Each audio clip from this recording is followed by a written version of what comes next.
Assalamualaikum warahmatullahi wabarakatuh. Ya anak-anak sekalian, alhamdulillahirobbilalamin, wassalatu wassalamu ala rasulillahi Muhammadin wa ala alihi washabihi ajmain. Alhamdulillah anak-anak semua, kita bisa belajar lagi pada hari ini. Ya, insya Allah Ustaz akan membawakan materi masih dari buku 6F, ya, buku tema yang ke-6. Buku ini anak-anak ya. Hanya saja untuk kesempatan hari ini kita akan membahas mata pelajaran IPS.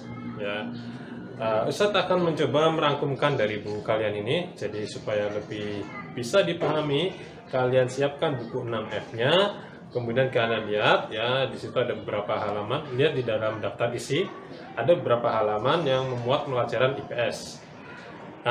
Apabila kita sudah baca, maka kita akan lihat materi IPS yang akan kita bahas adalah tentang bagaimana kita memahami kemerdekaan Indonesia yang diawali dengan peristiwa proklamasi. Nah, nanti kita akan belajar dari buku ini makna dari proklamasi bagaimana, apakah itu kemerdekaan, kemudian bagaimana kita mengisi kemerdekaan ini.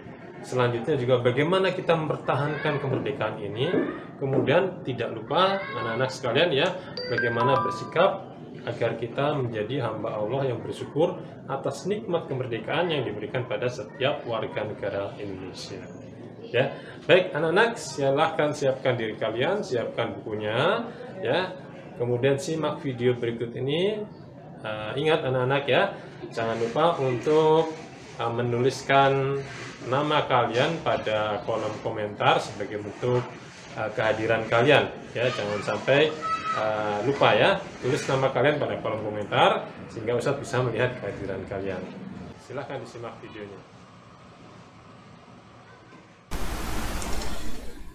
Baik anak-anak sekalian, kita akan membahas tentang buku tema ke-6. Dan untuk mata pelajaran kali ini adalah tentang mata pelajaran ilmu pengetahuan sosial. Kita akan mempelajari tentang proklamasi kemerdekaan Indonesia. Anak-anak sekalian, kalian semua tahu bukan bahwa Indonesia diproklamasikan pada tanggal 17 Agustus 1945. Yang memproklamasikan atau yang membacakan teks proklamasi pada saat kemerdekaan Indonesia itu adalah Insinyur Soekarno dan Muhammad Hatta. Pada saat itu Insinyur Soekarno belum dilantik menjadi presiden dan Muhammad Hatta juga belum menjadi wakil presiden. Ya, sehari setelah itu mereka diangkat sebagai presiden dan wakil presiden Indonesia yang pertama. Nah, anak-anak, mari kita perdalam, kita pelajari apa makna dari proklamasi dan apa makna dari kemerdekaan Indonesia. Perhatikan tayangan berikut ini.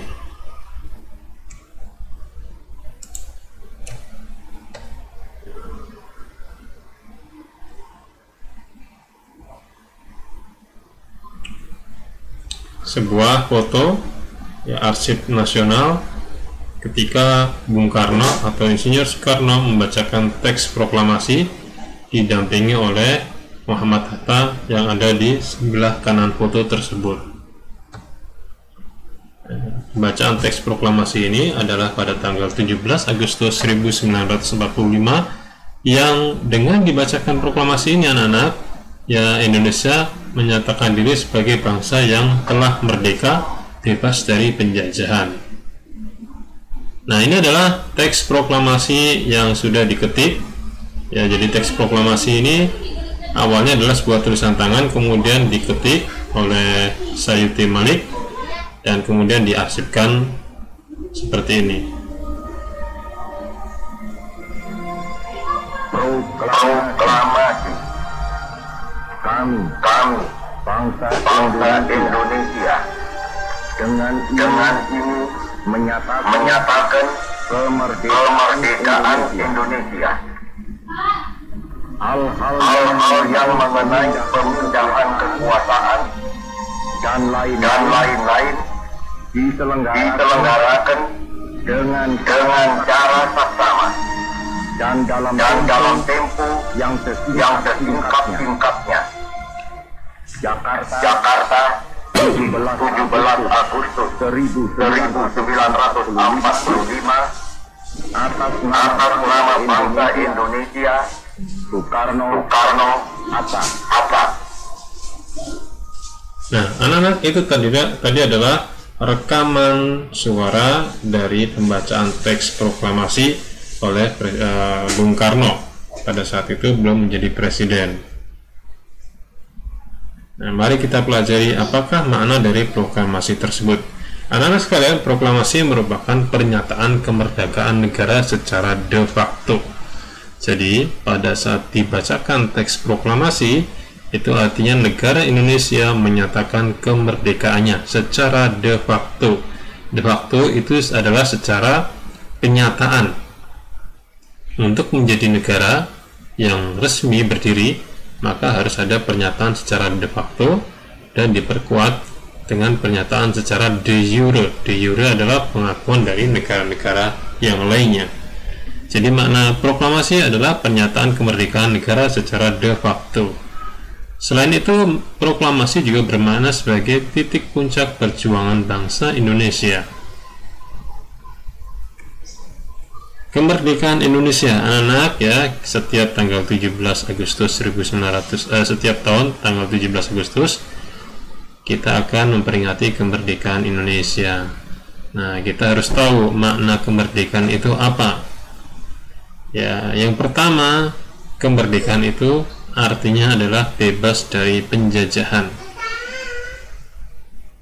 Sehingga pada saat Indonesia memproklamasikan kemerdekaannya, Indonesia menyatakan dirinya sebagai negara yang bebas dari penjajahan.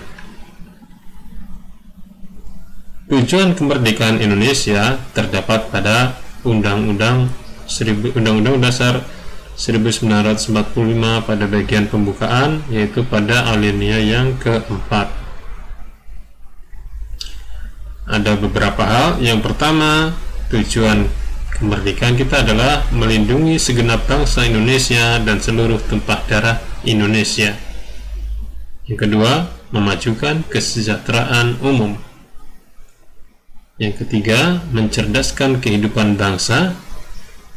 Dan yang keempat, ikut melaksanakan ketertiban dunia yang berdasarkan kemerdekaan, perdamaian abadi, dan keadilan sosial. Nah, tujuan ini, ya, satu lagi, ada pada pembukaan Undang-Undang Dasar 1945 pada alinea yang keempat, yang setiap Senin selalu dibacakan pada saat upacara hari Senin atau tausiah Senin kalau di sekolah kita, yaitu pembukaan Undang-Undang Dasar 1945.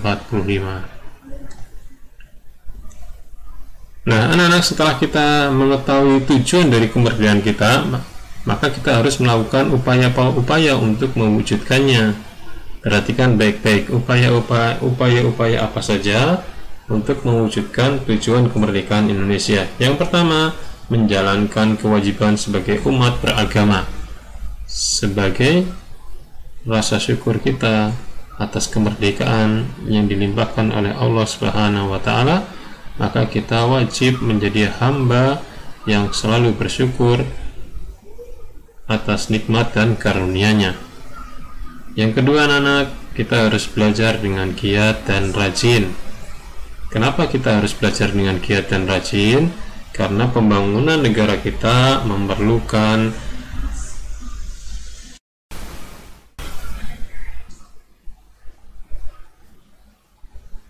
Baik, anak-anak sekalian, sekarang mari kita pelajari upaya-upaya apa untuk mewujudkan tujuan kemerdekaan. Seperti tadi sudah disampaikan bahwa tujuan kemerdekaan Indonesia ada pada pembukaan Undang-Undang Dasar 1945 alinea yang keempat. Ada 4 tujuan kemerdekaan kita.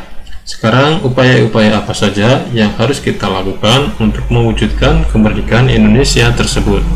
Yang pertama, kita harus menjalankan kewajiban kita sebagai umat beragama, sebagai rasa syukur kita atas kemerdekaan yang merupakan rahmat dari Allah Subhanahu wa taala.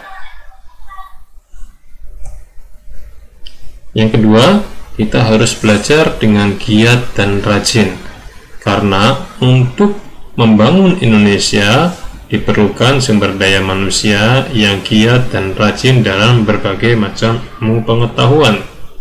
Yang ketiga, anak-anak, kita harus menjaga kelestarian alam. Indonesia adalah negara yang kondisi alamnya sangat kaya. Agar tidak segera habis kekayaan Indonesia tersebut, kita harus menjaga kelestariannya. Yang keempat, kita juga harus menjaga lingkungan. Lingkungan adalah tempat kita semuanya hidup. Apabila lingkungan itu baik, maka akan berpengaruh pada kehidupan kita. Dan apabila lingkungan itu rusak, maka juga akan berpengaruh buruk pada kehidupan manusia. Selanjutnya, anak-anak, kita harus mematuhi peraturan. Dibuat sebuah peraturan adalah agar supaya kehidupan bermasyarakat kita bisa tertib dan aman. Selanjutnya, kita harus berkepribadian positif, selalu mempunyai ide-ide yang positif, yang baik dan bermanfaat untuk pembangunan negara kita. Nah, anak-anak, sikap yang diperlukan untuk mempertahankan kemerdekaan adalah sebagai berikut. Yang pertama, kita harus rela berkorban. Lihat ilustrasi berikut ini. Ya, ada kegiatan kerja bakti, membersihkan lingkungan. Kita harus rela berkorban, mengorbankan waktu kita, tenaga kita untuk menjaga lingkungan. Kalau tidak kita, maka tidak. Yang pertama adalah sikap rela berkorban. Perhatikan ilustrasi berikut ini. Ya, ada kegiatan kerja bakti di mana masyarakat rela mengorbankan waktu mereka dan tenaga mereka untuk menjaga kebersihan lingkungan.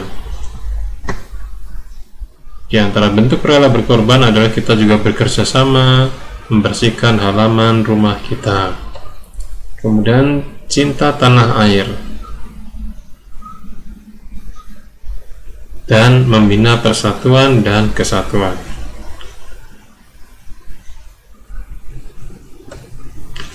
Anak-anak sekalian, upaya diperlukan untuk mewujudkan masyarakat sejahtera yang merupakan tujuan dari kemerdekaan Indonesia adalah sebagai berikut. Yang pertama, sebagai seorang pelajar, kita harus giat belajar. Selain itu, masyarakat harus taat dalam membayar pajak, karena pajak merupakan modal untuk pembangunan bangsa dan negara kita. Dan pemerintah harus melaksanakan pembangunan secara merata dan berkesinambungan atau terus-menerus. Selanjutnya, anak-anak, mari kita lihat pembangunan yang dilaksanakan di negara kita. Perhatikan baik-baik tayangan berikut ini.